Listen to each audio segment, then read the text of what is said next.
नबीना सल्ले अला मुहम्मदिन सल्ले अला हबीबिना सल्ले अला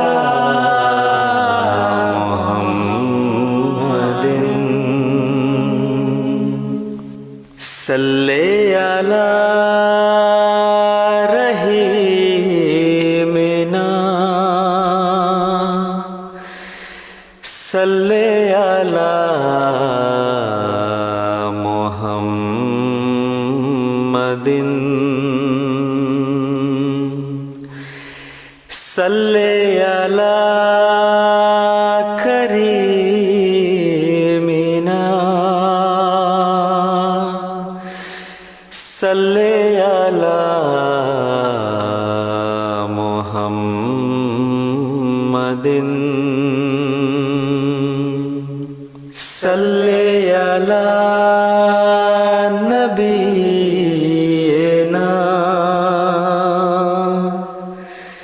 सल्ले अला मुहम्मदिन सल्ले अला नबीना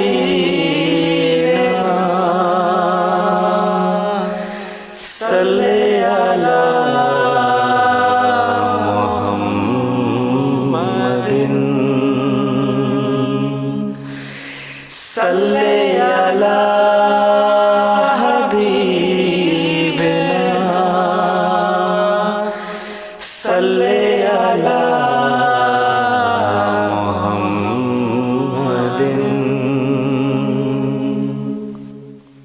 बलगल उला बिकमालिही कशफत दुजा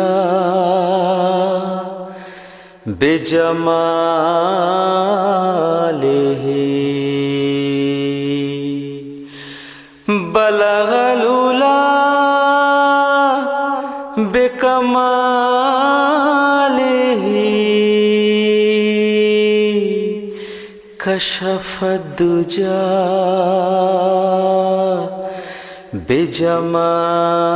बिजमालिही हसुनत जमीओ खिसालिही सल्लू अलैहि वालिही सल्ले अला नबीना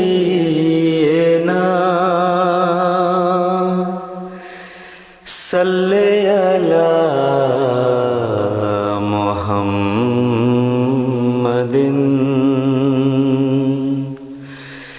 सल्ले अला नबीना सल्ले अला मुहम्मदिन सल्ले अला हबीबिना सल्ले अला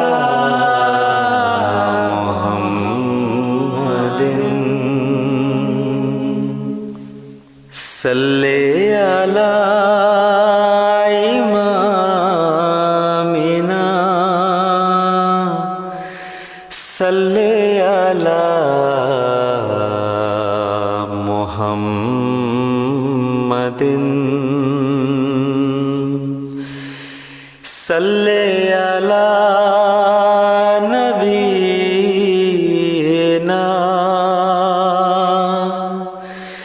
सल्ले अला मुहम्मदिन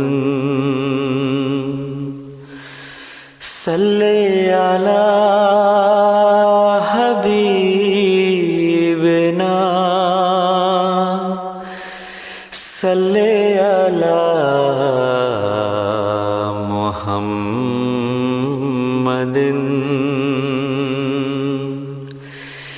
सल्ले अला रहीमिना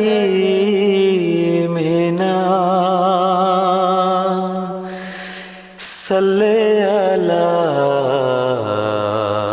मुहम्मदिन।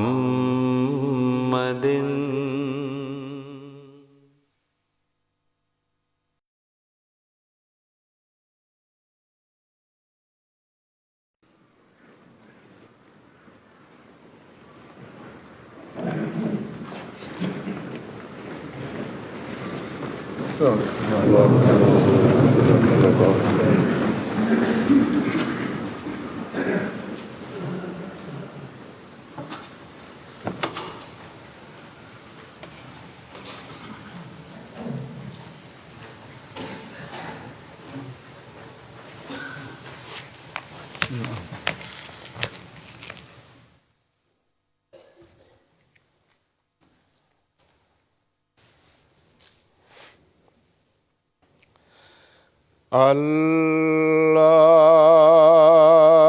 أكبر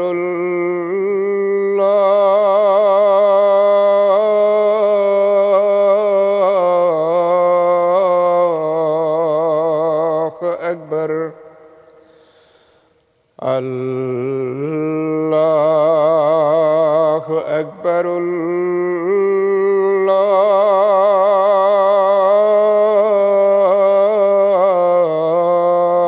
الله أكبر أشهد أن لا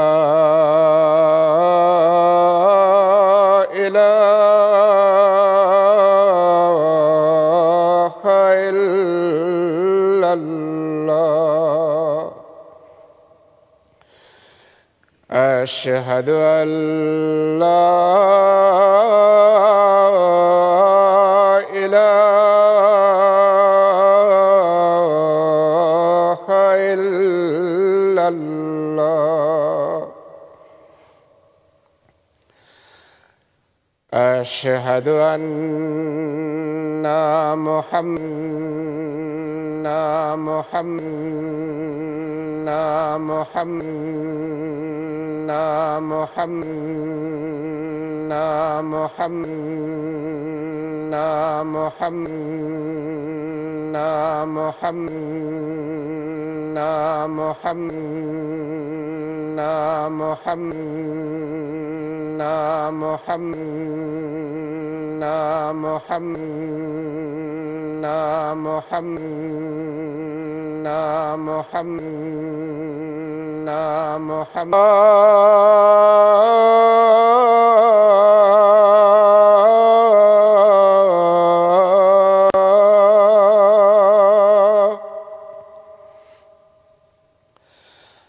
حي على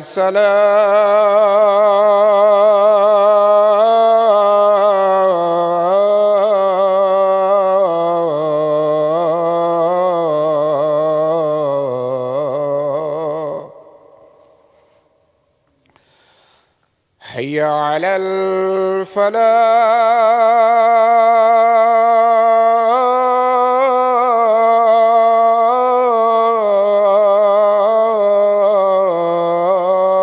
الفلاح حي على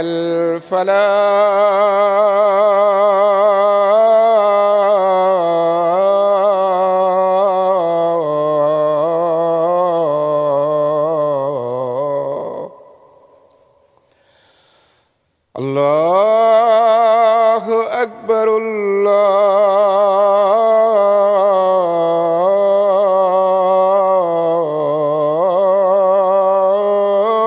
الله أكبر لا إله إلا الله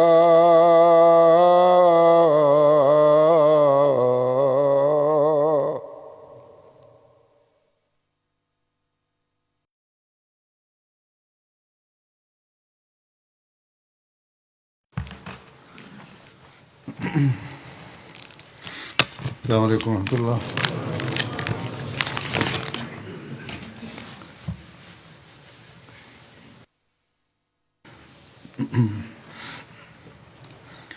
أشهد أن لا إله إلا الله وحده لا شريك له وأشهد أن محمدا عبده ورسوله أما بعد فأعوذ بالله من الشيطان الرجيم بسم الله الرحمن الرحيم الحمد لله رب العالمين الرحمن الرحيم مالك يوم الدين إياك نعبد وإياك نستعين اهدنا الصراط المستقيم صراط الذين أنعمت عليهم غير المغضوب عليهم ولا الضالين وإذا سألك عبادي عني فإني قريب أجيب دعوة الداع إذا دعاني فليستجيبوا لي وليؤمنوا بي لعلهم يرشدون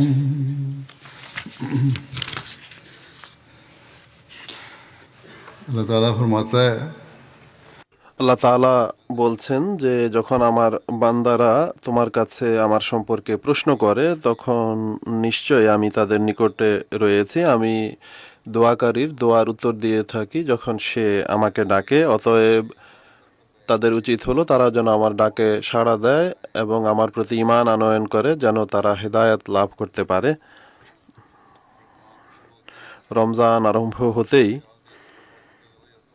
এই ধারণা হৃদয়ে আসে যে নামাজের প্রতি যেন মনোযোগ সৃষ্টি হয়, কেননা এটি বরকতপূর্ণ মাস, এখানে দোয়া কবুল হয়। তাই সাধারণত লোকজন মসজিদের প্রতিও অনেক বেশি মনোযোগী হয়। মসজিদের উপস্থিতি বৃদ্ধি পায়, ফজরের নামাজ হোক বা এশার নামাজ হোক। সাধারণ দিনগুলোতে ফজর এবং মাগরিব এশার নামাজে এতটা উপস্থিতি থাকে না যতটা রমজান মাসে দেখা যায়। আর এটি আল্লাহ তাআলার কৃপা যে মানুষ অন্ততপক্ষে এই দিনগুলোতে এদিকে মনোযোগী থাকে যে আমাদের মসজিদে যেতে হবে এবং আল্লাহ তাআলার কাছে তার কৃপা যাচনা করতে হবে। আল্লাহ তাআলা বলছেন যে আমি রমজান মাসে জাহান্নামের দরজা বন্ধ করে দেই, শয়তানকে শিকলাবদ্ধ করি এবং জান্নাতের দরজা খুলে দেই। এতে মানুষ শুধু এই ধারণা করে যে হয়তোবা রমজান মাসেই ইবাদতের প্রয়োজন রয়েছে, আর রমজানে যে দোয়া করা হয় বা যে দোয়া বা ইবাদত করা হয় তাই আমাদের ক্ষমার উপকরণ সৃষ্টি করবে। ও আহমদি ইসলামী চ্যানেল বা অন্যদের চ্যানেলেও এই হাদিস বা হাদিসের এই কথা অনেক বেশি দেখানো হয়, অথচ এটি এক ভ্রান্ত ধারণা। রমজান ইবাদতের প্রতি দৃষ্টি আকর্ষণ আল্লাহ তাআলা এই জন্য করেছেন যেন তোমরা এটিকে নিজেদের জীবনের অংশ করে নাও। যদি তা না হয় তাহলে শুধু রমজানের ইবাদত তোমাদের কোনো উপকারে আসবে না, বরং আল্লাহ তাআলা বলবেন তোমরা তো শুধু এক মাস ইবাদত করেছো, বাকি মাসগুলোতে কি করেছো? অতএব এই ধরনের ভ্রান্ত ধারণাকে মানুষের নিজ হৃদয় থেকে বের করে দেওয়া উচিত যে শুধুমাত্র এতটুকুই যথেষ্ট যে রমজানে নামাজ পড়ে নিলাম এবং মসজিদ আবাদ করে দিলাম। কেননা মহানবী সাল্লাল্লাহু আলাইহি ওয়াসাল্লাম বলেছেন যে যে ব্যক্তি ঈমানের দাবি এবং সওয়াবের নিয়তে রমজানের রাতে উঠে ইবাদত করে তার পূর্ববর্তী গুনাহ ক্ষমা করে দেওয়া হয়, এটি তার নির্দেশ। এখন এই ধারণা করা যায় যে মানুষ যখন স্থায়ীভাবে নিজেদের জীবনের অংশ হিসেবে এসব নেকি করার চেষ্টা করবে এবং নামাজের প্রতি মনোযোগ নিবদ্ধ করবে, তাহাজ্জুদের প্রতি দৃষ্টি দেবে, নফল আদায়ের প্রতি মনোযোগী হবে, তখন রমজানে অধিক মনোযোগ সৃষ্টি হবে। যারা ইবাদতকারী এবং স্থায়ীভাবে ইবাদত করে তারা এদিকে মনোযোগী হবে। কিন্তু কেউ কেউ মনে করে যে শুধু রমজানেই রাতে উঠে নিলাম এতটুকুই যথেষ্ট। মানুষ ভুলের পুতুল, তার দ্বারা ভুল ভ্রান্তি হয়েই থাকে, কিন্তু আল্লাহ তাআলাও অনেক রহমান এবং রহিম, তিনি ক্ষমাকারীও। তাই তিনি আমাদেরকে এই সুযোগ দিয়েছেন যে যদি সারা বছর জুড়ে তোমাদের মাধ্যমে কোনো ভুলভ্রান্তি হয়ে যাও, তাহলে এখন নতুনভাবে এই অঙ্গীকার করো আর এরপর তার উপর প্রতিষ্ঠিত থাকার পূর্ণ চেষ্টা করো যে তোমরা আগামীতে আল্লাহ তাআলার ইবাদতের হক আদায় করার চেষ্টা করবে এবং সেই সমস্ত নেকি করার চেষ্টা করবে যেগুলো আল্লাহ তাআলা নির্দেশ দিয়েছেন। অতএব এই বিষয়টিকে এক মুসলমানের বিশেষভাবে স্মরণ রাখা উচিত যে রমজানের ইবাদতের যে নির্দেশ আল্লাহ তাআলা প্রদান করেছেন তাই জন্য দিয়েছেন যেন তোমাদের মাঝে রুশদ এবং হেদায়েত সৃষ্টি হয়। আর রুশদ শুধু এক মাসের জন্য সৃষ্টি হয় না, বরং স্থায়ীভাবে সৃষ্টি হওয়া প্রয়োজন। আর আল্লাহ তাআলাও এটিই বলেছেন। আল্লাহ তাআলা স্মরণ করানোর জন্য এবং নিজের রহমানিয়তের বৈশিষ্ট্য প্রকাশের জন্য বারবার রমজানকে নিয়ে আসেন, রমজান মাস নিয়ে আসেন, যেন মানুষ যে বারবার ভুলে যায় সেটিকে পুনরায় নিজের ফরজ বা আবশ্যক বিষয়গুলোকে স্মরণ করতে পারে, হুকুকুল্লাহও স্মরণ করতে পারে এবং হুকুকুল ইবাদও স্মরণ করতে পারে। আর এরপর সে যেন এটি লক্ষ্য করে যে কিভাবে সে আল্লাহ তাআলার এবং বান্দার অধিকার আদায় করতে পারে, আল্লাহ তাআলার হক আদায়ের প্রতি আমল করতে পারে। আল্লাহ তাআলা বলেন যে সালাকা ইবাদি, যখন আমার বান্দারা চায় তখন আমার বান্দা দ্বারা এখানে বোঝানো হয়েছে যারা আল্লাহ তাআলাকে ভালোবাসে। এখন যে কারো প্রেমিক হয় সে এই কথা তো বলে না যে বছরের 11 মাস আমি কোনো ভালোবাসা প্রদর্শন করব না আর শুধু 1 মাস আমি ভালোবাসা দেখাবো। তো আল্লাহ তাআলার প্রতি ভালোবাসার দাবি হলো, এক প্রেমিকের কাজ হলো, আল্লাহ তাআলার বান্দাদের কাজ হলো স্থায়ীভাবে এই কাজ করার চেষ্টা করা যার নির্দেশ আল্লাহ তাআলা দিয়েছেন। আর যদি 11 মাসে কোনো অলসতা হয়ে থাকে তাহলে এই দিনগুলোতে বিশেষভাবে সেই চেষ্টা করা যেন সেসব অলসতা এবং ঘাটতি পুনরায় দেখা না দেয়। সত্যিকার প্রেমিক তার প্রেমাস্পদের সমস্ত কথা মেনে চলে। জাগতিক প্রেমিক বা প্রেমিক যারা রয়েছে বা প্রেম যারা করে তাদের মনে অনেক দুর্বলতাও থাকে আর এর ফলে অনেক ক্ষতিও হয়, অনেক সময় এর দ্বারা কোনো উপকার লাভ হয় না। কিন্তু আল্লাহ তাআলার প্রতি যে ভালোবাসা, সেই ভালোবাসার উপকার ছাড়া কোনো প্রকার অপকার নেই, শুধুমাত্র কল্যাণ রয়েছে এর মাঝে, কেননা তিনি সমস্ত কল্যাণের উৎস, সমস্ত মন্দ জিনিস থেকে রক্ষাকারী, সমস্ত কষ্ট দূরকারী। তিনি বলেন যে আমার কাছে চাও, তোমরা দোয়া করো, আমি তোমাদের ডাকে সাড়া দেব। এবং সত্যিকার প্রেমিক আল্লাহ তাআলার নৈকট্যই চায়। তাই আমাদের এই চেষ্টা করা উচিত যে আমরা আল্লাহ তাআলার নৈকট্য পাওয়ার যেন চেষ্টা করি নিজেদের ইবাদতের মাধ্যমে। রমজানের ইবাদতে শুধু নিজেদের জাগতিক স্বার্থ অর্জনের জন্যই যেন দোয়া না করি, বরং নিজেদের প্রেমাস্পদের নৈকট্য অর্জনের জন্য যেন দোয়া করি। তার কাছে এই দোয়া যেন করি যে আল্লাহ তাআলা যেন আমাদেরকে নিজের নৈকট্য দান করেন, আমাদেরকে গ্রহণীয় দোয়ার তৌফিক দেন, আমাদেরকে লিকার মর্যাদা দান করেন, আমাদের দোয়া কবুল করেন। আর যখন এটি হবে তখন রমজানের পরও কোনো মন্দ আমাদের মাঝে দেখা দেবে না, বরং নেকি বা পুণ্য অর্জনেরও তৌফিক লাভ হতে থাকবে। আল্লাহ তাআলা বারবার এদিকে দৃষ্টি আকর্ষণ করেছেন পবিত্র কোরআনে যে হুকুকুল্লাহ কি জিনিস, হুকুকুল ইবাদ কি জিনিস, তোমরা সেগুলো অর্জনের চেষ্টা করো। হযরত মসিহে মাউদ আলাইহিস সালাম বলেছেন যে পবিত্র কোরআনে 700 আদেশ নির্দেশ রয়েছে আর কোরআন শরীফ পড়ার প্রতিও রমজানে বিশেষভাবে দৃষ্টি আকর্ষণ করা হয়েছে। আর যখন আমরা এটি পাঠ করব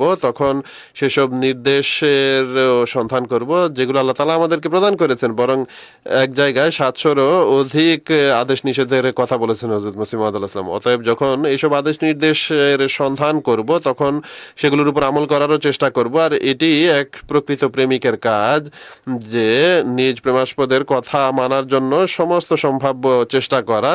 কেননা আল্লাহ তাআলা বলেন যে আমার বান্দাদেরকে বলো যে আমার প্রতি যেন তারা ঈমান আনে, যেন তারা হেদায়েত লাভ করতে পারে। আর প্রকৃত ঈমান এটি যে আল্লাহ এবং তার রসুলের যেন পূর্ণ আনুগত্য করা হয়, সত্যিকার আনুগত্য করা হয়, যেমনটি আমি বলেছি। এরপর এটিও যে আল্লাহ তাআলার বলেছেন যে ঈমান এবং আমলে সালে বা পুণ্যকর্ম বা সৎকর্ম এমন যেগুলো পাশাপাশি চলে। তাই এই আয়াতে এটিও বলা হয়েছে যে আমার ডাকে যেন তারা লাব্বায়েক বলে সাড়া দেয়। আর সেই কথা হলো সৎকর্ম করা, নেক কাজ করা, নেকির উপর প্রতিষ্ঠিত হওয়া, ইবাদতের মাধ্যমে যেন দোয়া করে। তাহলে আল্লাহ তাআলা বলেন যে আমি তোমাদের বন্ধু হয়ে যাব, যেমনটি অন্যত্র বলেছেন যে আল্লাহু ওয়ালিয়ুল্লাযিনা আমানু, कि अल्लाह ताला অর্থাৎ আল্লাহ তাআলা তাদের বন্ধু হয়ে থাকেন যারা ঈমান আনয়ন করে। আর আল্লাহ তাআলার বন্ধুত্ব এবং ঈমান তোমাদেরকে এরপর আল্লাহ তাআলার নৈকট্য দান করবে। আর এই নৈকট্য দান করতে থাকবে, এই ক্ষেত্রে উন্নতি হতে থাকবে। এই নৈকট্য এমন নয় যে এক স্থানে তা থেমে যাবে, তিনি দোয়াও গ্রহণ করবেন। অতএব রমজান মাসে সেই মর্যাদা অর্জনের চেষ্টা আমাদের করা উচিত। আর আমরা যেন এই বিষয়টি চিন্তা করি যে এরপর যদি আমরা এই মর্যাদা বা মান থেকে পিছনে সরে যাই আর এই ইবাদতের হক সেভাবে আদায় না করি যেভাবে রমজান মাসে করেছি, আর আল্লাহ তাআলার নৈকট্য অর্জনের চেষ্টা না করি, তাহলে আল্লাহ তাআলা বন্ধু কিভাবে হবেন? আল্লাহ তাআলা এরপর ওলি হতে পারেন না। তাহলে আল্লাহ তাআলাও কিছু শর্ত রেখেছেন, দোয়া গ্রহণের জন্য কিছু শর্ত রেখেছেন। প্রথমে আল্লাহ তাআলা যেটি বলেছেন তা হলো আব্দ হয়ে থাকতে হবে, একনিষ্ঠভাবে তার ইবাদত করতে হবে, তাকে সমস্ত শক্তির উৎস জ্ঞান করতে হবে। আর কোনো জাগতিক খোদা বানানো যাবে না, কোনো মিথ্যা খোদা গ্রহণ করা যাবে না। ছোট ছোট মানুষকে নিজেদের স্বার্থ সিদ্ধির জন্য না বুঝেই নিজের খোদা বানিয়ে নেওয়া উচিত নয়। এটি তো তাহলে শিরকের দিকে যাওয়া হবে। কয়েকদিন পূর্বে জার্মানির হিফাজতে খাস এর লোকেরা এসেছিল সাক্ষাৎ করতে। তারা এই প্রশ্ন করেছিল যে আমাদের উপরোক্ত অফিসারদের কিভাবে সন্তুষ্ট করব। আমি তাদের বলেছি যে তোমরা যা করবে তা খোদা তাআলাকে সন্তুষ্ট করার জন্য করবে। যদি খোদা তাআলাকে সন্তুষ্ট করার জন্য কাজ করো তাহলে আল্লাহ তাআলা স্বয়ং তোমাদের অফিসারদের দৃষ্টিও এদিকে নিবদ্ধ করবেন। তারাও তোমাদের উন্নতির বা স্বাচ্ছন্দ্যের সুযোগ দেওয়ার চেষ্টা করবে আর তোমাদের প্রতি তাদের দৃষ্টি নিবদ্ধ হবে। কিন্তু সবচেয়ে উত্তম পদ্ধতি হলো আল্লাহ তাআলার নম্রতা এবং তার কল্যাণ লাভের চেষ্টা করা। এখন আমরা উদাহরণ দেই হযরত চৌধুরী জাফরুল্লাহ খান সাহেবের, যে কিভাবে তিনি একবার ব্রিটিশ রানীর সমীপে উদ্বিগ্নতা প্রকাশ করেন। তিনি বারবার নিজের ঘড়ি, তিনি বসা ছিলেন আর বারবার নিজের ঘড়ি দেখছিলেন। তাকে জিজ্ঞেস করা হয় যে কি হয়েছে। তিনি বলেন যে আমার ইবাদতের সময় আর ইবাদতের সময় ঘনিয়ে আসছে, এটি আল্লাহ তাআলার নির্দেশ যেটি আমার জন্য পালন করা আবশ্যক। তাই আমি উদ্বিগ্ন যে সময় যেন নষ্ট না হয়ে যায় বা সঠিক সময় শেষ না হয়ে যায়, এরপর তার জন্য পৃথক ব্যবস্থা করে দেওয়া হয়। তো এটি হলো সেই দাবি যা প্রত্যেক আহমদীর মাঝে থাকা উচিত। আমাদের এর উপর আমলও করা উচিত বা এর উপর আমল করার চেষ্টা করা উচিত। এছাড়া মহানবী সাল্লাল্লাহু আলাইহি ওয়াসাল্লাম বহু বিষয়ে আমাদের নেকির প্রতি দৃষ্টি আকর্ষণ করে মনোযোগ নিবদ্ধ করেছেন। বহু হাদিস রয়েছে। হযরত মুসলিম মাউদ আলাইহিস সালাম এই যুগে তার যারা প্রকৃত দাস রয়েছেন, হযরত মুসলিম মাউদ আলাইহিস সালামও আমাদেরকে বিভিন্ন নেকির প্রতি দৃষ্টি আকর্ষণ করেছেন। নিজের বয়াতের শর্তসমূহের মাঝে অধিকাংশ শর্ত এটি যে হুকুকুল্লাহ এবং হুকুকুল ইবাদের প্রতি যেন দৃষ্টি দেওয়া হয়। অতএব এই জিনিসগুলোই হলো সেসব জিনিস যেগুলোর প্রতি আমাদের মনোযোগ নিবদ্ধ করা উচিত। আর যখন আমরা তা করব তখন আল্লাহ তাআলা আমাদের ওলি বা বন্ধু হয়ে যাবেন, আমাদের মিত্র হবেন, তিনি আমাদের দোয়া গ্রহণ করবেন। হযরত মুহাম্মদ সাল্লাল্লাহু আলাইহি ওয়াসাল্লাম বলেছেন যে আল্লাহ তাআলা তাদের দোয়া গ্রহণ করেন যারা আহ, তাড়াহুড়া দেখায় না আর এটি বলে না যে আমরা অনেক দোয়া করেছি কিন্তু আল্লাহ তাআলা তো শোনেন না। এটি এক প্রকার কুফর আর ঈমান থেকে দূরে নিয়ে যাওয়ার কারণ হয়। এক মোমেনের সর্বদা এ থেকে আত্মরক্ষা করা উচিত। অতএব এগুলোই হলো সেই জিনিস যার প্রতি মনোযোগ নিবদ্ধ করা আবশ্যক। কেউ কেউ আমার কাছেও চিঠি লেখে যে আমরা অনেক দোয়া করেছি। প্রথম কথা হলো, দোয়া আল্লাহ তাআলার নৈকট্য অর্জনের জন্য করা হয়নি। তারা নিজেদের জাগতিক স্বার্থ উদ্ধারের জন্য দোয়া করেছে, আর তখন করেছে যখন জাগতিক বিপদ দেখা দিয়েছে। যদি জাগতিক সমস্যার সমাধানের জন্যই শুধু আল্লাহ তাআলার নিকটে যাওয়া হয়, তাহলে আল্লাহ তাআলা কেন এমন কথা শুনবেন? বন্ধু তো তখন বন্ধুত্বের অধিকার আদায় করে যখন সাধারণ পরিস্থিতিতেও তার সাথে বন্ধুত্বের দাবি পূরণ করা হয় এবং তার কথা শোনা হয়, তার উপর আমল করা হয়, তবেই সে তোমার কথা শুনবে। অতএব এই কথা সর্বদা স্মরণ রাখতে হবে যে আমরা শুধু যদি নিজেদের উদ্দেশ্যের জন্য, নিজেদের জাগতিক স্বার্থের জন্য আল্লাহ তাআলার কাছে না যাই, বরং আল্লাহ তাআলার নৈকট্য অর্জনের জন্য আল্লাহ তাআলার কাছে যাওয়ার চেষ্টা করা উচিত। আর যখন আমরা এটি করব, তখন ইনশাআল্লাহ আল্লাহ তাআলা আমাদের দোয়াও গ্রহণ করবেন এবং তিনি তা শোনেনও আর তার উত্তরও দিয়ে থাকেন। কেননা তিনি স্বয়ং এই ঘোষণা করেছেন যে আমি আমার বান্দাদের প্রশ্নের উত্তর দিয়ে থাকি বা ডাকে সাড়া দেই। হযরত মসিহ মাউদ আলাইহিস সালাম বলেছেন যে এটি তো দুই বন্ধুর বিষয়, কখনো বন্ধু তার বন্ধুর কথা মেনে নেয়, কখনো বন্ধুর দ্বারা নিজের কথা মানায়। এইভাবেই খোদা তাআলাও ব্যবহার করেন। কিন্তু বাহ্যত এক মোমেনের দোয়া যদি খোদা তাআলা রদ বা প্রত্যাখ্যান করেন, এটিও তার কল্যাণের জন্যই করে থাকেন। এটি হলো সেসব কথার সারাংশ যা হযরত মুসলিম আলাইহিস সালাম বলেছেন। এখন এই কথা বলা যে আমি অনেক দোয়া করেছি, প্রথম কথা হলো দোয়া শুধু তখনই করা হয়েছে যখন নিজেদের জাগতিক স্বার্থ ছিল। ধর্মের জন্য এবং এর উন্নতির জন্য, ধর্মীয় দিকে উন্নতি করার জন্য, খোদা তাআলার নৈকট্য অর্জনের জন্য কোনো দোয়া করা হয়নি। আর যদি এক ব্যক্তি মোমেন হয়ে থাকে আর তখনও অনেক সময় তার দোয়া গৃহীত না হয়, তাহলে তিনি বলেছেন যে এটি বন্ধুত্বের বিষয়। কখনো গ্রহণ করা হয়, কখনো গ্রহণ করা হয় না। আর যদি গ্রহণ না করা হয়, সেক্ষেত্রে আল্লাহ তাআলা তার বন্ধুর উন্নতির জন্য উপকরণ সৃষ্টি করেন। এমন কিছু বিষয় থাকে যা যদি তিনি গ্রহণ না করেন, তাহলে এর বিনিময়ে অন্য কোনোভাবে তাকে কল্যাণমণ্ডিত করে দেন। হযরত মসিহ মাউদ আলাইহিস সালাম এক স্থানে বলেন যে যখন আমার বান্দারা আমার সম্পর্কে প্রশ্ন করে যে খোদার সত্তার প্রমাণ কি, তখন এর উত্তর হলো আমি অনেক নিকটে। অর্থাৎ কোনো বড় দলিল প্রমাণের প্রয়োজন নেই, আমার সত্তা খুব সহজেই বোঝা যেতে পারে, খুবই সহজভাবে আমার দলিল পাওয়া যায়। আর এর দলিল হলো, প্রমাণ হলো, যখন কোনো দোয়াকারী আমাকে ডাকে তখন আমি তার ডাকে সাড়া দেই এবং নিজ ইলহাম দ্বারা তার সাফল্যের সুসংবাদ প্রদান করি, যাতে শুধু আমার সত্তার উপর ইমানই সৃষ্টি হয় না, বরং আমার সর্বশক্তিমান হওয়ার বিষয়েও পরিপূর্ণ ইমান সৃষ্টি হয়। যখন আল্লাহ তাআলা শুনেন, তখন তার উত্তরও দেন। আমাদের রিভিউ অফ রিলিজিয়নের লোকেরা গড সামিট করে আসছেন বিগত কয়েক বছর থেকে। বিভিন্ন সময় তারা এর আয়োজন করেছেন, এবছরও তারা এর আয়োজন করেছেন। আর মানুষ নিজেদের দোয়া কবুলিয়তের ঘটনাও সেখানে শুনিয়ে থাকেন যে কিভাবে আল্লাহ তাআলা তাদের দোয়া কবুল করেছেন আর কিভাবে তারা সেই দোয়া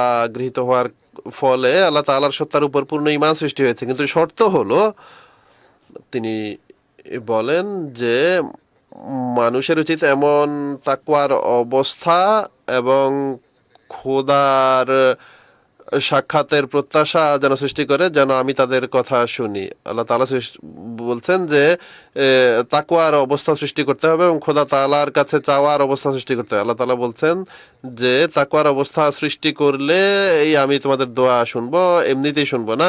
এখন এই তাকওয়া এবং খোদাকে পাওয়ার বাসনা কি?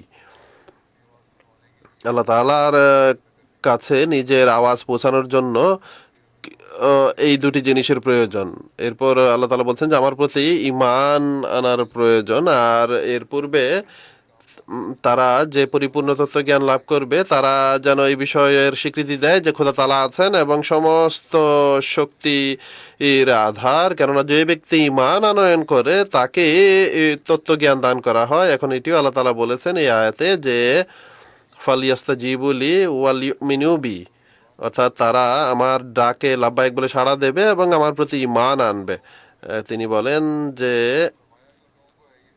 এটি তাদের জন্য বলা হয়েছে যারা তার বান্দা, অর্থাৎ আল্লাহ তাআলা নিজ বান্দাদের এই কথা বলছেন, যারা প্রকৃত মোমেন, প্রকৃত বান্দা আল্লাহ তাআলার, তাদেরকে এই কথা বলা হচ্ছে।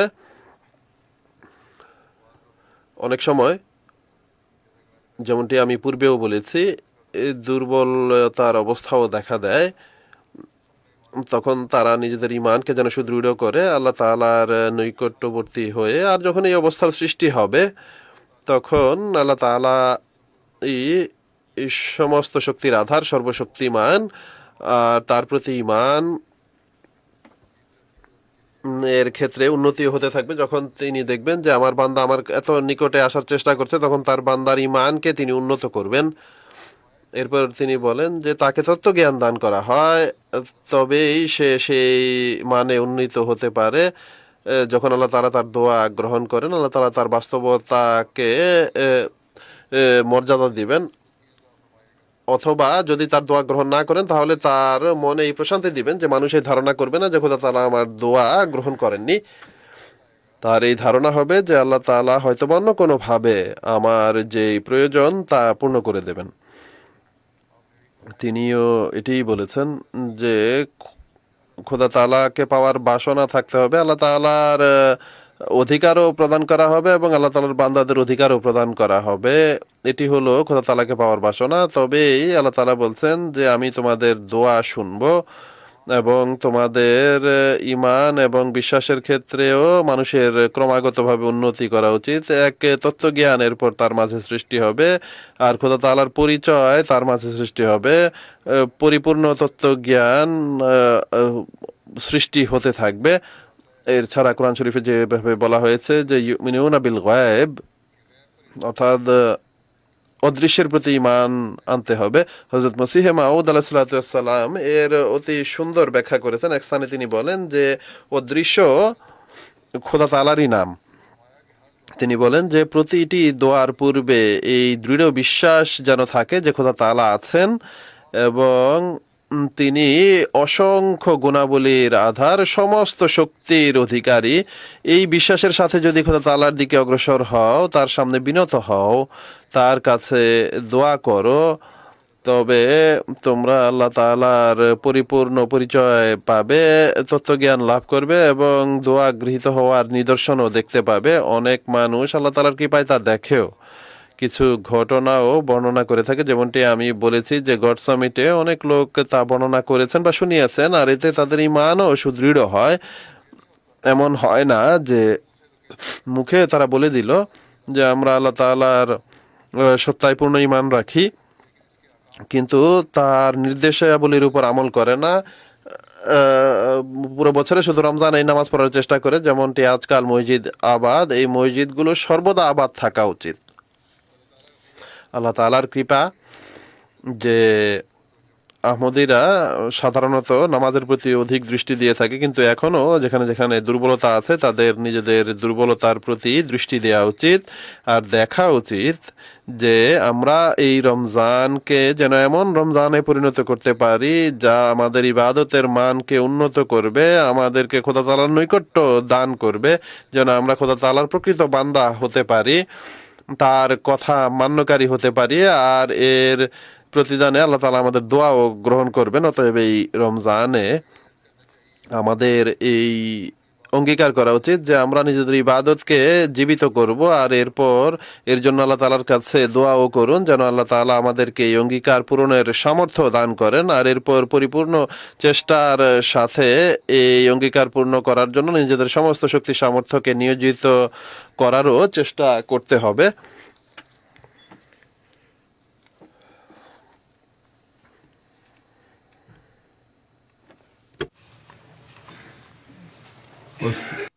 অতএব যখন এই চেষ্টা হবে আর এর জন্য আমরা পূর্ণ শক্তি সামর্থ্য নিয়োজিত করে এদিকে চেষ্টা করব, তখন স্বয়ং আল্লাহ তাআলার সাথে এমন নৈকট্যপূর্ণ সম্পর্ক সৃষ্টি হবে যে খোদা তাআলা এক বন্ধুতে পরিণত হয়ে যাবেন, যেমনটি তিনি বলেছেন যে আমি ওয়ালি হয়ে যাই, বন্ধু হয়ে যাই তাদের যারা আমার কথা মান্য করে। এক রাওয়ায়াতে বর্ণিত হয়েছে, হযরত ইবনে উমর রাদিয়াল্লাহু তাআলা আনহু বর্ণনা করেন যে মহানবী সাল্লাল্লাহু আলাইহি ওয়াসাল্লাম বলেছেন, তোমাদের মাঝে যার জন্য দোয়ার দরজা খোলা হয়েছে তার জন্য যেন রহমতের দরজা খুলে দেয়া হয়েছে। আর আল্লাহ তাআলার কাছে যে জিনিসই চাওয়া হয় তাতে সবচেয়ে বেশি তার আফিয়াত লাভ হলো উদ্দেশ্য। রাসূল করিম সাল্লাল্লাহু আলাইহি ওয়াসাল্লাম বলেছেন যে দোয়া সেই পরীক্ষার বিপরীতে যা এসে গেছে এবং তার বিপরীতে যা এখনো আসেনি বা আসতে যাচ্ছে উপকার প্রদান করে। আর হে আল্লাহর বান্দারা, তোমাদের জন্য আবশ্যক হলো তোমরা যেন দোয়া করাকে গ্রহণ করো। এখন শুধু রমজানের দিনগুলোতে এই বিপদ আসে না বা কঠিন পরিস্থিতির সৃষ্টি হয় না, বিভিন্ন সময়েই তা আসতে পারে। আল্লাহ তাআলা বলছেন যে তোমরা শুধু এই দিনগুলোতেই দোয়া করবে না, বা যখন প্রয়োজন হবে এই বিপদাবলী দূর করার জন্য তখনই কেবল দোয়া করবে না, বরং মহানবী সাল্লাল্লাহু আলাইহি ওয়াসাল্লাম বলেছেন যে দোয়া, যে বিপদ এখনো আসেনি আর সেসব বিপদ যে কোনো সময় আসতে পারে সেগুলো থেকেও রক্ষা পাওয়ার জন্য কাজে লাগে। তাই স্থায়ীভাবে দোয়ারত থাকো, আল্লাহ তাআলার আশ্রয়ে আসার চেষ্টা করতে থাকো। যেসব বিপদ আপদ দেখা দিয়েছে আল্লাহ তাআলা এর থেকেও বাঁচিয়ে রাখুন। আল্লাহ তাআলার যে পুরস্কার রাজি আছে তাতেও আমাদের ভূষিত করুন। আর ভবিষ্যতে যদি কোনো বিপদ আপদ আসার থাকে আল্লাহ ভালো জানেন, আল্লাহ তাআলা এইসব বিপদ আপদ এই কঠিন পরিস্থিতি দূর করে দিন আর সর্বদা আমাদেরকে কল্যাণ দান করতে থাকুন। যখন এই পরিস্থিতি হবে তবেই মানুষ সত্যিকার মোমেন বলে দাবি করতে পারবে, যাকে আল্লাহ তাআলা মোমেনের গণ্ডিভুক্ত করেছেন। আর যখন দোয়ার ক্ষেত্রে পুণ্যের পথ লাভের জন্য আল্লাহ তাআলার কাছে প্রার্থনা করবে, তখন মহানবী সাল্লাল্লাহু আলাইহি ওয়াসাল্লাম বলেছেন যে অতীতের বিপদ আপদ থেকেও রক্ষার ব্যবস্থা হবে এবং অনাগত বিপদ আপদ থেকেও রক্ষা পাবে। তাই রোজার দিনগুলোতে আমাদের মাঝে সেই চিরস্থায়ী বিপ্লব সৃষ্টি করতে হবে যাতে খোদা তাআলার সঙ্গে আমাদের সম্পর্ক বজায় থাকে আর আমাদের সুখ দুঃখ হাসি আনন্দ সর্বাবস্থায় আল্লাহ তাআলার ফজল বা কৃপা যেন আমরা কামনা করতে থাকি। হযরত আবু হুরায়রা একটি রিওয়ায়াত বর্ণনা করেছেন যে মহানবী সাল্লাল্লাহু আলাইহি ওয়াসাল্লাম বলেছেন, আমাদের প্রভু প্রতি রাতে আকাশের নিম্নতম স্তরে নেমে আসেন।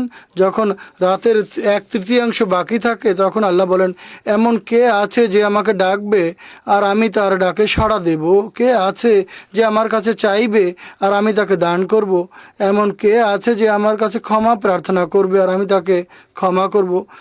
অতএব এটি রমজানের সাথে কোনো শর্ত নেই, এটি সাধারণ দিনগুলোর কথা আল্লাহ বলছেন। যখনই কোনো বান্দা আমার কাছে প্রার্থনা করে আমি তাকে ক্ষমা করে দেই, রাতের 3য় প্রহরে আমি তাকে দান করি, তার কথার উত্তর দেই।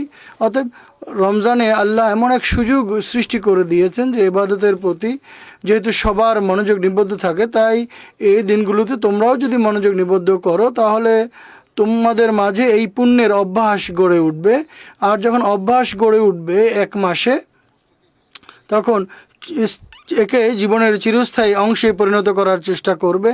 এক রেওয়ায়তে এসেছে, মহানবী সাল্লাল্লাহু আলাইহি ওয়াসাল্লাম বলেছেন, যে ব্যক্তি এটি চায় যে আল্লাহ তাআলা বিপদের সময় তার দোয়া গ্রহণ করবেন, তার উচিত সে যেন স্বাচ্ছন্দ্যের সময় এবং সুখের দিনে দোয়া করে। পূর্বেও এটি হাদিসের বরাতে বর্ণনা করা হয়েছে। অতএব এই বিষয়টি অত্যন্ত গুরুত্বপূর্ণ, যা আমাদের স্মরণ রাখতে হবে। আল্লাহ তাআলার সঙ্গে আমাদের সর্বদা নিবিড় সম্পর্ক থাকা উচিত। শুধুমাত্র দুঃখ, কষ্ট, সংকীর্ণতা এবং বিপদের সময় যেন আমরা আল্লাহর দিকে না ছুটি আর আহাজারি না করি, বরং আল্লাহ তাআলার সত্যিকার বন্ধু হওয়ার জন্য আমাদের চেষ্টা করা উচিত। আর আল্লাহ তাআলাকে নিজেদের ওলি বা বন্ধু বানানোর জন্য আমাদের উচিত আমরা যেন সর্বদা তার আস্তানায় বিনত থাকি। তাই যেমনটি আমি বলেছি, লাগাতার বা অবিরতভাবে সাধারণ দিনগুলোতেও আল্লাহর প্রতি মনোযোগ থাকা উচিত। আর এই হাদিসও বলছে শুধু কষ্ট বা প্রয়োজনের সময় আল্লাহকে ডাকবে না, বরং সর্বদা আল্লাহকে ডাকবে। একটি রেওয়ায়তে এ কথাও এসেছে যে মহানবী সাল্লাল্লাহু আলাইহি ওয়াসাল্লাম বলেছেন যে আল্লাহ তাআলা বলেন, আমি বান্দার ধারণা অনুযায়ী তার সঙ্গে ব্যবহার করে থাকি। আমার বান্দা যেরূপ ধারণা করে সে অনুযায়ী ব্যবহার করে। যখন বান্দা আমাকে স্মরণ করে আমি তখন তার সঙ্গে থাকি। আর যদি সে আমাকে মনে মনে স্মরণ করে আমিও আমার মনে মনে তাকে স্মরণ করব। আর যদি সে কোনো বৈঠকে আমার উল্লেখ করে তাহলে আমি এর চেয়ে উত্তম বৈঠকে তার উল্লেখ করব। আর যদি সে আমার দিকে এক বিঘত এগিয়ে আসে তাহলে আমি এক হাত তার দিকে এগিয়ে যাব। আর যদি সে আমার দিকে এক হাত আসে আমি তার দিকে দু হাত এগিয়ে যাব। আর যদি সে আমার দিকে হেঁটে আসে তাহলে আমি তার দিকে ছুটে যাব, দৌড়ে যাব। অতএব প্রত্যেক আহমদের এই চেষ্টা করা উচিত আল্লাহ তাআলার জিকির বা আল্লাহ তাআলার স্মরণে যেন আমরা সর্বদা আমাদের জিহ্বাকে রত রাখি। আর এই চেষ্টা থাকা উচিত আমাদের প্রতিটি কর্ম, আমাদের প্রতিটি কাজ আল্লাহ তাআলার দিকে যেন অগ্রসর মান থাকে। আমাদের প্রতিটা কাজ এমন হয় যেটি আল্লাহর দিকে আমাদের নিয়ে যাবে, যাতে আল্লাহ তাআলা ছুটে আমাদের দিকে আসেন, দৌড়ে আমাদের দিকে আসেন আর আমাদেরকে তার স্নেহের চাদরে আবৃত করেন আর আমাদের সকল প্রয়োজন পূর্ণ করেন। সংকীর্ণতা, স্বাচ্ছন্দ্য, কষ্ট, দুঃখ, স্বাচ্ছন্দ্য সর্বাবস্থায় যেন আমরা আল্লাহর বান্দা হয়ে থাকি। এক রওয়ায়েতে এসেছে মহানবী সাল্লাল্লাহু আলাইহি ওয়াসাল্লাম বলেছেন, জুন্নুন অর্থাৎ হযরত ইউনুস আলাইহিস সালাম মাছের পেটে যে দোয়া করেছিলেন তা হচ্ছে, লা ইলাহা ইল্লা আনতা সুবহানাকা ইন্নী কুনতু মিনাজ জালিমিন। বলেছেন এই দোয়া যে মুসলমান কোনো বিপদের সময় পাঠ করবে আল্লাহ তাআলা অবশ্যই সে দোয়া গ্রহণ করবেন। অতএব এটিও মহানবী সাল্লাল্লাহু আলাইহি ওয়াসাল্লামের প্রতি আমাদের প্রতি অনুগ্রহ যে তিনি পাশাপাশি আমাদের দোয়ার প্রতি দৃষ্টি আকর্ষণ করছেন। মানুষ দুর্বলতা দেখায়, অনেক সময় আল্লাহ তাআলার যে প্রাপ্য অধিকার মানুষ তা প্রদান করে না, কিন্তু তারপরও আল্লাহ বান্দার প্রতি দয়ালু হন, সদয় হন এবং তাদেরকে আল্লাহ তাআলা স্বয়ং দোয়া শিখিয়ে দিয়েছেন। পবিত্র কোরআনে যে বিভিন্ন দোয়া আল্লাহ শিখিয়েছেন তা আল্লাহ কেন শিখিয়েছেন, কেন নবীদের স্মৃতিচারণের সাথে সেসব দোয়ার উল্লেখ করেছেন, আল্লাহ এই দোয়া এই জন্য শিখিয়েছেন আমরা যদি এই প্রার্থনা করি আল্লাহ তাআলার শেখানো দোয়া, এই দোয়া আমরা করলে আল্লাহ তা গ্রহণ করবেন। কিন্তু কথা শেষ পর্যন্ত সেটি আমরা যেন প্রথমে আল্লাহর প্রাপ্য অধিকার প্রদান করি। ওয়ালিয়াস্তাজিবু লি, আল্লাহ আদেশ দিয়েছেন আমার ডাকে সাড়া দাও, আমার কথা শোনো আর নিজেদের ঈমানকে মজবুত করো। অতএব আমরা নিজেরাই আত্মজিজ্ঞাসা করতে পারি যে আমরা কতটা আল্লাহ তাআলার আদেশ বা আল্লাহর নির্দেশ পালন করি। হযরত ইউনূস আলাইহিস সালামের যে দোয়া এখনই আমি পাঠ করেছি এর ব্যাখ্যা করতে গিয়ে হযরত মসিহ মাউদ আলাইহিস সালাম বলেন, এর থেকে একটি শিক্ষা আমরা পাই যে তকদির আল্লাহ তাআলা পরিবর্তন করে দিতে পারেন। আর কান্নাকাটি, সদকা যা হযরত ইউনূস আলাইহিস সালামের জাতিতে ঘটেছিল তা নির্ধারিত যে অপরাধ একেও আল্লাহ মাফ করে দেন। তাদের উপরে অপবাদ লেগেছে এবং শাস্তি নির্ধারিত হয়েছে, তারপরও দোয়া সেই শাস্তি দূর করে দিতে পারে। অনেকে বলে, যেমনটি আমি পূর্বে বলেছি, যখন আল্লাহ তাআলা তকদির এটা লিখে দিয়েছেন আর আল্লাহ জানেন যেটি হবে তাহলে দোয়া করার আর প্রয়োজন কি? অনেকে এটা বলেন আমাদের পুণ্য কাজ করার আর প্রয়োজন কি? তিনি বলেন আল্লাহ তাআলা এই দোয়া আমাদের শিখিয়েছেন আর হজরত ইউনুসের ঘটনা উল্লেখ করে এই প্রমাণও দিয়ে দিয়েছেন যে আমি তকদিরের সিদ্ধান্ত, যা আমার সিদ্ধান্ত, তা আমি পাল্টেও দিতে পারি বা পাল্টেও দিয়ে থাকি। যদি মানুষ কান্নাকাটি করে আর যদি খোদা তাআলার সঙ্গে তোমাদের সঠিক সম্পর্ক থাকে, আর যদি তোমরা সৎ কাজ করতে আরম্ভ করো, অপকর্ম থেকে বিরত থাকো, আল্লাহ তাআলার দরবারে পতিত হয়ে আহাজারি করতে থাকো, তাহলে তিনি বলছেন যে আমি তোমাদের বোঝাতে চাই, যারা বিপদের সময় দোয়া করে আর ইস্তেগফার করে, সদকা দেয়, আল্লাহ তাআলা তাদের প্রতি দয়া করেন আর ঐশী শাস্তি থেকে হাত থেকে তাদেরকে রক্ষা করেন। এই কথাই তিনি বলছেন। যখন বিপদ এসে যায় তখনও আল্লাহ তাআলা এতটাই দয়ালু যে তিনি তখনও তোমাদের দোয়ার কারণে তোমাদের রক্ষা করেন। যদি সত্যিকার অর্থে আন্তরিকভাবে নিষ্ঠার সাথে তোমরা দোয়া করো, তাহলে আল্লাহ বিপদ থেকে রক্ষা করবেন। আর যদি তোমরা সত্যিকার অর্থে ইস্তেগফার করো, তিনি বলেছেন আমার এই কথা তোমরা গল্প কাহিনী হিসেবে নিও না, আমি আল্লাহর উপরে ভরসা রেখে বলছি, আল্লাহর সাথে সম্পর্ক গড়ে তোলো আর নিজেও আর নিজের বন্ধুদেরকেও দোয়ায়রত হতে বলো। ইস্তেগফার ঐশী শাস্তি এবং চরম বিপদ আপদের সময় রক্ষার কবচ হিসেবে কাজে আসে। অনেক বেশি ইস্তেগফার করো, এটি ঢাল স্বরূপ, এটি তোমাদের জন্য ঢাল স্বরূপ। ইস্তেগফার করো, ইস্তেগফার ঢাল স্বরূপ, তাহলে আল্লাহ তোমাদের রক্ষা করবেন।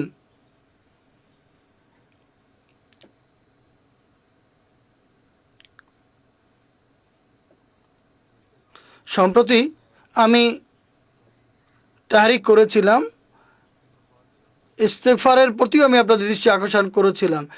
মসিমাত বলেছেন ইস্তেগফার একটি ঢাল, ইস্তেগফার ঢাল স্বরূপ। তিনি বলেন পবিত্র কোরআনে আল্লাহ বলেছেন মা কান আল্লাহু মুআযযিবাহুম ওয়াহুম ইয়াস্তাগফিরুন।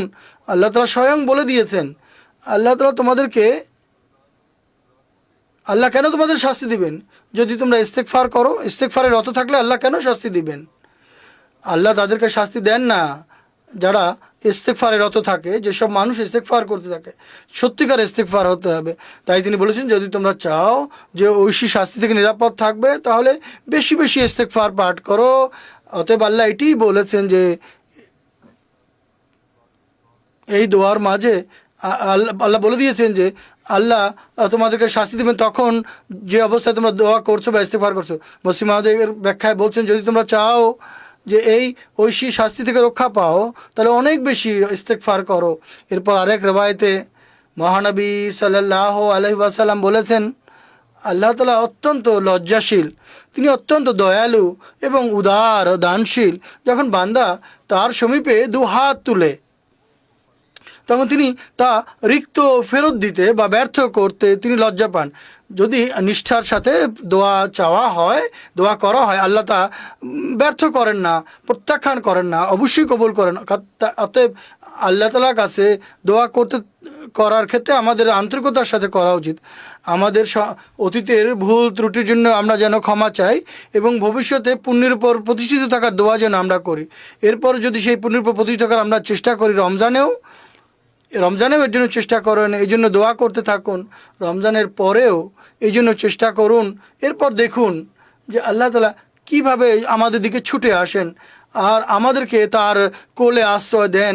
হযরত মসিহ মাউদ আলাইহিস সালাম বলেন যেভাবে খোদা তাআলার গ্রন্থে পুণ্যবান মানুষ এবং অপবিত্র মানুষের মাঝে পার্থক্য করা হয়েছে এবং তাদের ভিন্ন ভিন্ন মর্যাদার কথা বলা হয়েছে, একইভাবে খোদা তাআলার ঐশী বিধানে সেই দুই মানুষের মধ্যে পার্থক্য রয়েছে, যার মধ্যে একজন খোদা তাআলার সেই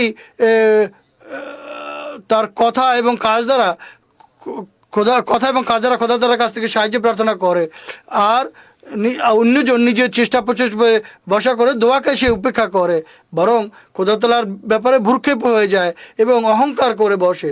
যে ব্যক্তি বিপদ এবং সমস্যার সময় খোদার কাছে দোয়া করে এবং তার কাছে সমস্যার সমাধান চায়, শর্ত হচ্ছে দোয়া যেন পূর্ণ উৎকর্ষতায় পৌঁছে, অর্থাৎ পরম মানে উপনীত করে, অনেক বেশি দোয়া করে, অর্থাৎ যতটুকু সে দোয়া করতে পারে ততটুকু যেন করে। খোদা তাআলার কাছে সে আশ্বস্ত লাভ করে, প্রবোধ লাভ করে, প্রশান্তি লাভ করে। সে যদি তার অভীষ্ট লক্ষ্য নাও লাভ করে, অন্য কোনো না কোনোভাবে আল্লাহর কাছ থেকে সে প্রশান্তি লাভ করে থাকে। এরপর তিনি বলেন সে কখনো ব্যর্থ হয় না, সে কখনো অসফল হয় না। সফলতা ছাড়া তার ইমানি শক্তিও বৃদ্ধি লাভ করে আর তার মধ্যে একিন সুদৃঢ় হয়, বিশ্বাস সুদৃঢ় হয়। আমাদের দেখতে হবে, যদি আমরা খোদা তাআলার এই ফজল লাভ করতে চাই, তাহলে আল্লাহ তাআলা স্বয়ং পুণ্যবান এবং অপকর্মকারীদের মধ্যে পার্থক্য করেছেন। তারা আল্লাহ তাআলাকে সকল কল্যাণের উৎস ধারা মনে করে। যারা পুণ্যবান তারা আল্লাহকে কল্যাণের উৎস মনে করে। সকল কল্যাণের ঝর্ণা আল্লাহ তাআলার হাতে রয়েছে। প্রত্যেক কল্যাণের উৎস আল্লাহকেই মনে করে এবং তার কাছেই তারা প্রার্থনা করে।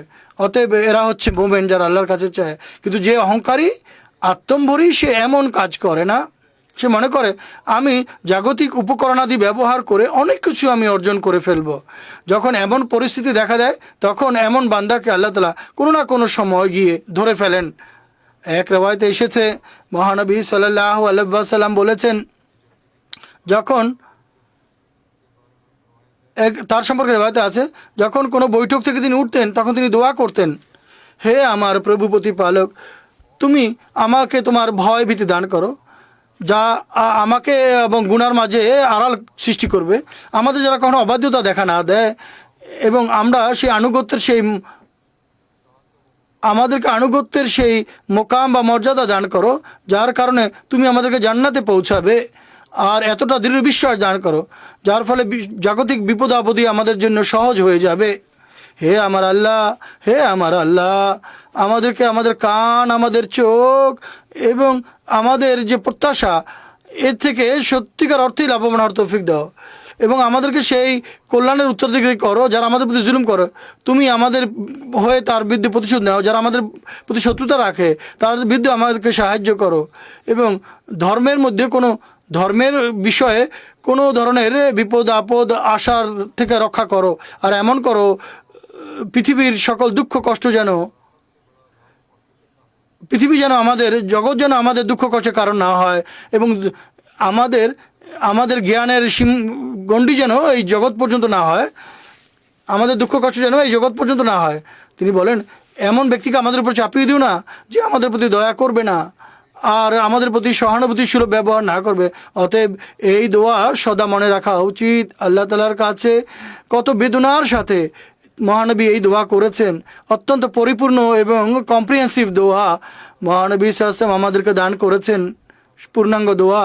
অতএব আল্লাহ তাআলার কাছে আমরা দোয়া করি, আমাদের সকল শক্তি সামর্থ্য, আমাদের সকল অঙ্গ প্রত্যঙ্গ, চোখ, কান, নাক, জিহ্বা, সকল ইন্দ্রিয়, এগুলো যেন আমাদের জন্য কল্যাণকর হয় এবং আমাদের প্রতিটি অঙ্গ প্রত্যঙ্গ যেন আল্লাহ তাআলার প্রতি কৃতজ্ঞ পরায়ণ হয় এবং আমরা যেন তার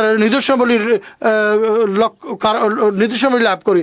বর্তমানে পৃথিবীতে যে অবস্থা বিরাজ করছে, পাকিস্তানেও এবং অন্যান্য স্থানেও, বাংলাদেশেও এবং বিশ্বের অন্যান্য প্রান্তেও, অন্যান্য দেশেও, আলজেরিয়া প্রভৃতি দেশে বা অন্যান্য দেশে বা আফ্রিকার দেশগুলো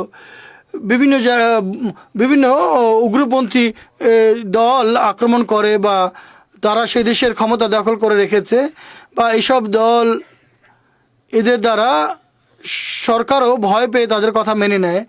তাই আল্লাহ তাআলার কাছে দোয়া করা উচিত, আল্লাহ তাআলা যেন এমন জালেমদের হাত থেকে উদ্ধার করেন, তাদের বিরুদ্ধে প্রতিশোধ নেন। আর যারা আমাদের বিরুদ্ধে শত্রুতা রাখে, হে আল্লাহ, তুমি তাদের বিরুদ্ধে আমাদের সাহায্য করো। আর আমরা যখন এমনভাবে দোয়া করব, তখন আল্লাহ তাআলা এক মহাবিপ্লব সৃষ্টি করবেন।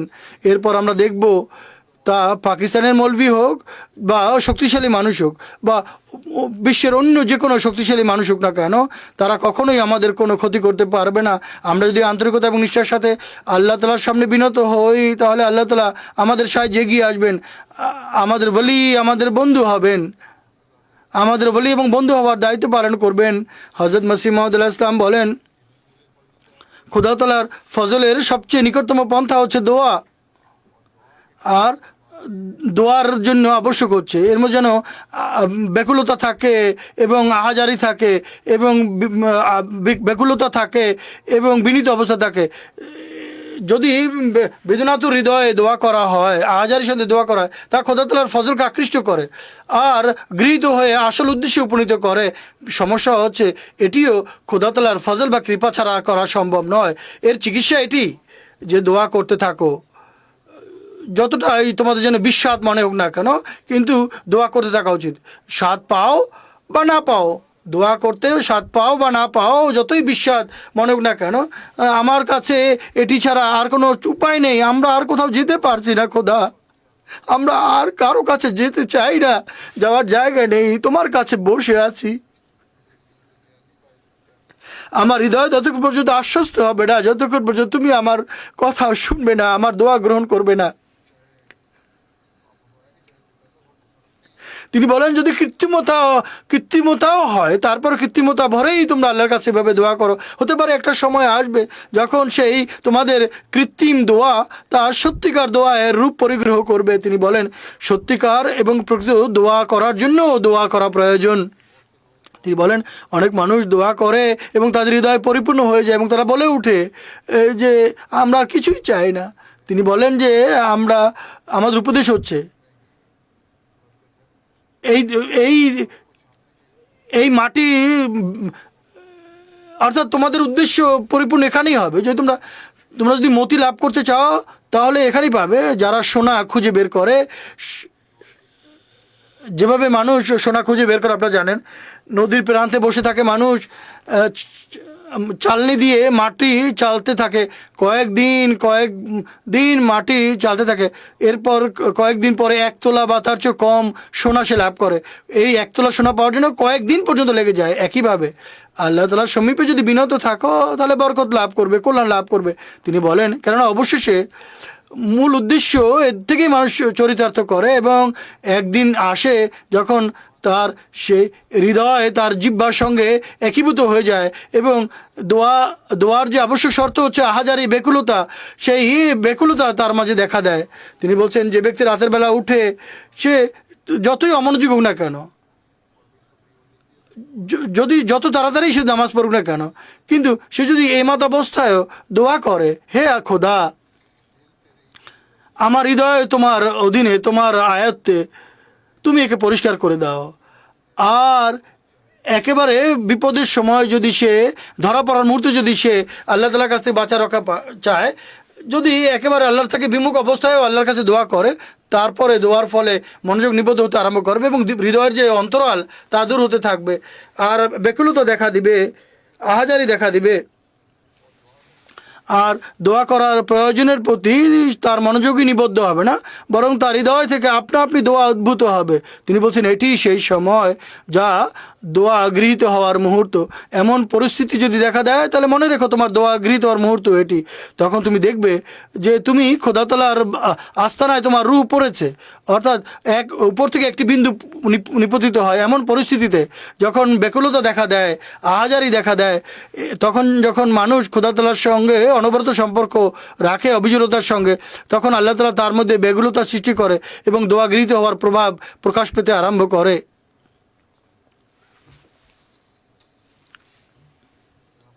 এরপর তিনি আলাইহিস সালাম বলেন সেই খোদা যার দিকে আমি তোমাদের ডাকছি তিনি অত্যন্ত দয়ালু, সম্মানিত, লজ্জাশীল, সত্যবাদী, বিশ্বস্ত এবং বিনত লোকদের প্রতি দয়ালু। অতএব তুমিও বিশ্বস্ত হয়ে যাও, নিষ্ঠা এবং আন্তরিকতার সাথে দোয়া করো, তাহলে তিনি তোমাদের প্রতি দয়া করবেন। জাগতিক যে হই হট্টগোলের থেকে বিরত থাকো এবং ধর্মকে জগতের উপর প্রাধান্য দাও আর পরাজয়কে বরণ করে নাও, তাহলে বড় বড় বিজয়ের উত্তরাধিকারী হবে। তিনি বলেন এখন ছোট ছোট জাগতিক বিষয় ছোট জাগতিক বিষয় থেকেও নিজেকে রক্ষা করতে হবে, মুক্ত রাখতে হবে।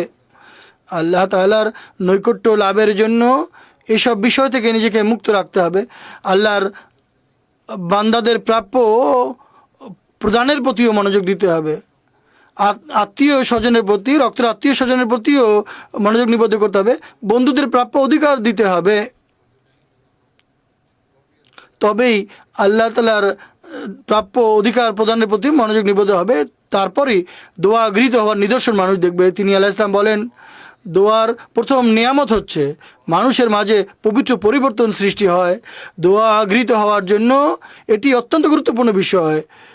অর্থাৎ যেন তার মাঝে পবিত্র পরিবর্তন সৃষ্টি হয়। শুধু রমজান মাসে পবিত্র পরিবর্তন সৃষ্টি হলেই চলবে না, বরং এর মধ্যে স্থায়ী পবিত্র পরিবর্তন সৃষ্টি হতে হবে, তবেই দোয়া গৃহীত হওয়ার লক্ষণ মানুষের মাঝে প্রকাশ পায়।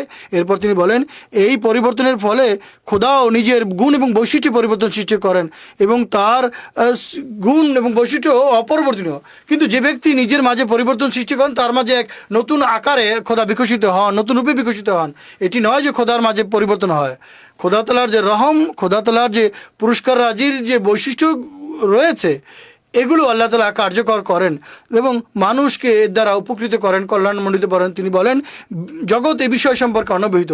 এমন অবস্থা যখন মানুষের মাঝে সৃষ্টি হয়, অর্থাৎ মানুষ যখন খোদার হয়ে যায়, তখন মনে হয় সে এই খোদা যেন ভিন্ন কোনো খোদা, অথচ খোদা কোনো ভিন্ন খোদা নন, কিন্তু নতুন বিকাশ এবং নতুন আঙ্গিকে তার সামনে প্রকাশিত হয়। এই বিশেষ বিকাশ, তখন এই বিশেষ বিকাশের মহিমায় সেই পরিবর্তনশীল মানুষের জন্য সে কাজ করে যা অন্যদের জন্য কাজ করে না। যারা বলে এটি একটি বক্তৃতা, এটি এমনি হবে, তো কীভাবে আমরা দোয়া করব, কীভাবে আমাদের দোয়া গৃহীত হবে? যদি দোয়া করা হয়, আল্লাহ তাআলা বলছেন, যদি সৎ উদ্দেশ্যে দোয়া করা হয় তাহলে আল্লাহ তাআলা তকদির পাল্টে দেন, আল্লাহ তাআলা তার সিদ্ধান্ত পাল্টে দেন, অশুভ পরিণাম শুভ পরিণামে বদলে যায়। অতএব দোয়ার প্রতি আমাদের অনেক বেশি মনোযোগ দেওয়া প্রয়োজন। আর এই রমজানকে এমন রমজানে পরিণত করুন যা দোয়া গৃহীত হওয়ার রমজান হবে। নিজের মাঝে পবিত্র পরিবর্তন সৃষ্টি করা রমজান হোক। এরপর স্থায়ীভাবে এই পবিত্র পরিবর্তন যেন আমাদের জীবনের স্থায়ী অংশে পরিণত হয় এবং আল্লাহ তাআলা আমাদেরকে শত্রুদের হাত থেকে, বিরুদ্ধবাদীর হাত থেকে মুক্তি দান করুন, সকল জালেমের হাত থেকে উদ্ধার করুন। আল্লাহ তাআলা আমাদেরকে এই তৌফিক দান করুন, আমরা যেন এই রমজানকে আমাদের জীবনে চিরস্থায়ী পরিবর্তন সৃষ্টি করার মাধ্যমে পরিণত করি। এরপর এই পবিত্র পরিবর্তন যেন আমাদের জীবনে স্থায়ী অংশে পরিণত হয়। আল্লাহ তাআলা আমাদেরকে এমনটি করার তৌফিক দান করুন। আমিন।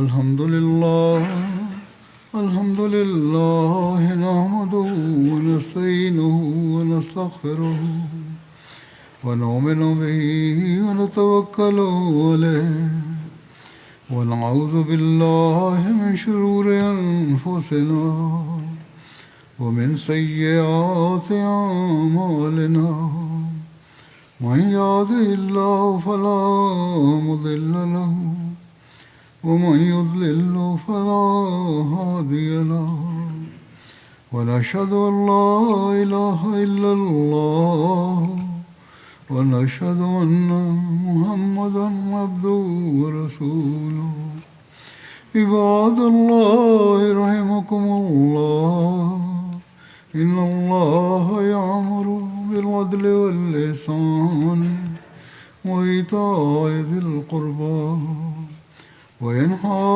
عن الفحشاء والمنكر والبغي يعظكم لعلكم تذكرون اذكروا الله يذكركم وادعوه يستجب لكم ولذكر الله أكبر